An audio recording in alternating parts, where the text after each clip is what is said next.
दुनिया का पहला विश्व युद्ध एक ऐसा कॉन्फ्लिक्ट था जिसने पूरी मानव सभ्यता का कोर्स बदल दिया।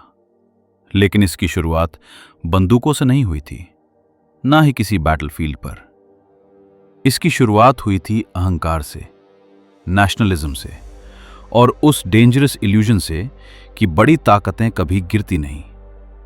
20वीं सदी की शुरुआत में यूरोप बाहर से शांत दिखता था, पर अंदर ही अंदर उबल रहा था।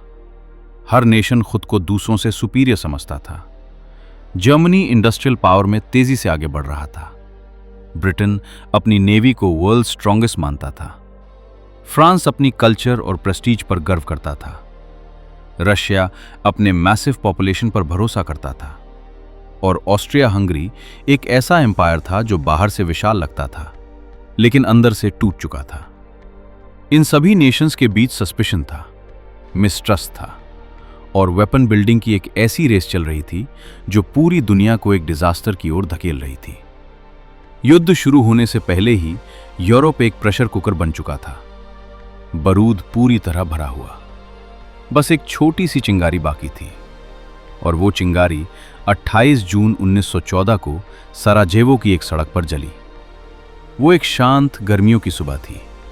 सराजेवो की गलियां लोगों से भरी थीं, क्योंकि आज आर्चड्यूक फ्रांस फर्दिनांड शहर के दौरे पर थे। वो ऑस्ट्रिया हंगरी एम्पायर के फ्यूचर रूलर माने जाते थे। उनकी गाड़ी खुली थी और साथ में उनकी पत्नी सोफी बैठी थी। भीड़ में एक 19 साल का युवक भी था।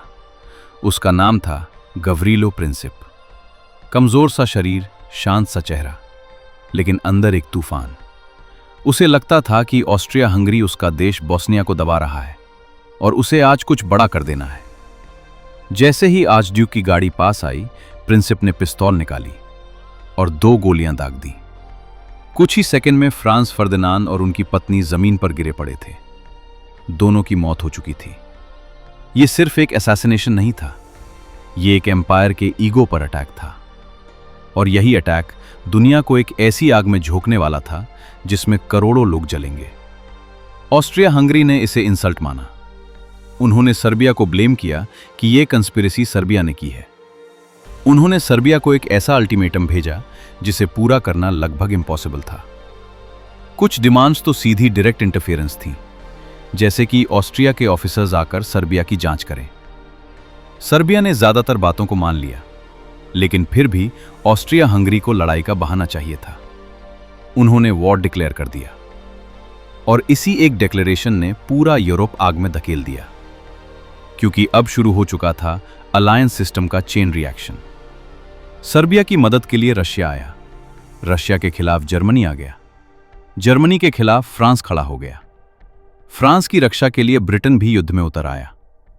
कुछ ही दिनों में यह लड़ाई दुनिया का पहला ग्लोबल कॉन्फ्लिक्ट बन चुकी थी, वर्ल्ड वॉर 1।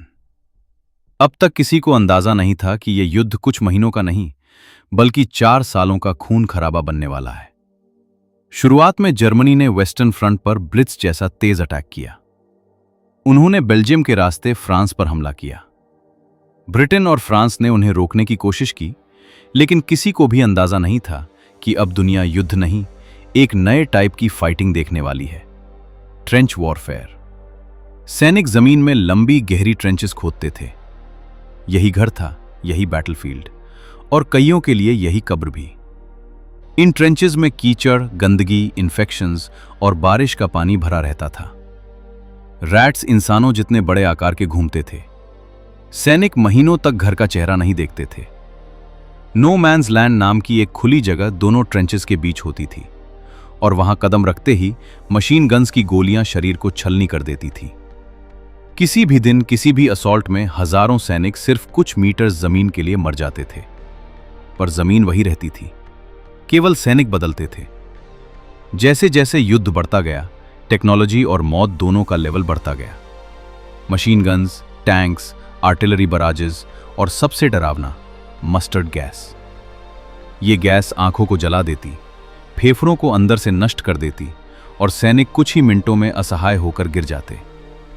ये युद्ध बहादुरी का नहीं, बल्कि सर्वाइवल का खेल बन गया था। इधर ईस्टर्न फ्रंट पर रशिया और जर्मनी भिड़ रहे थे। रशिया की सेना बहुत बड़ी थी, पर हथियार पुराने और सप्लाई कमजोर। लाखों सैनिक भूख और ठंड से मरने लगे। देश में रेवोल्यूशन भड़क गया। 1917 में जार की सरकार गिर गई और लेनिन की नई सरकार ने युद्ध से बाहर निकलने का फैसला किया। उधर वेस्टर्न फ्रंट पर स्थितियां और खराब हो रही थीं। जर्मनी की इकोनॉमी टूट रही थी, लोग भूखे थे। लेकिन एक और बड़ा मोड़ तब आया जब यूनाइटेड स्टेट्स युद्ध में शामिल हुआ। जर्मन सबमरीन्स ने अमेरिकन शिप्स को निशाना बनाया था। लूसिटेनिया नाम का जहाज डूबा, जिससे अमेरिका ने जर्मनी को दुनिया का खतरा मान लिया। अमेरिका की फ्रेश ट्रूप्स और मैसिव सप्लाईज एलाइज को नई एनर्जी दे देती हैं। अब जर्मनी दोबारा सस्टेन नहीं कर पाता। देश में रिबेलियन शुरू हो जाता है। नेवी बगावत कर देती है, सरकार टूटने लगती है। अंत में नवंबर 1918 में जर्मनी सरेंडर कर देता है। वर्ल्ड वॉर 1 ऑफिशियली खत्म हो जाता है। लेकिन असली बर्बादी अब शुरू होती है। युद्ध खत्म होने के बाद एलाइज ने जर्मनी को ह्यूमिलिएटिंग ट्रीटी दी, ट्रीटी ऑफ वर्साइज।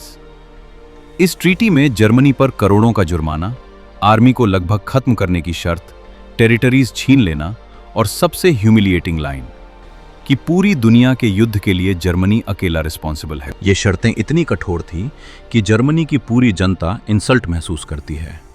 उनके अंदर एक गुस्सा पैदा होता है, एक ऐसा गुस्सा जो कुछ साल बाद एडोल्फ हिटलर जैसे व्यक्ति को जन्म देगा। और यही ह्यूमिलिएशन सीधे वर्ल्ड वॉर 2 का बीज बनता है।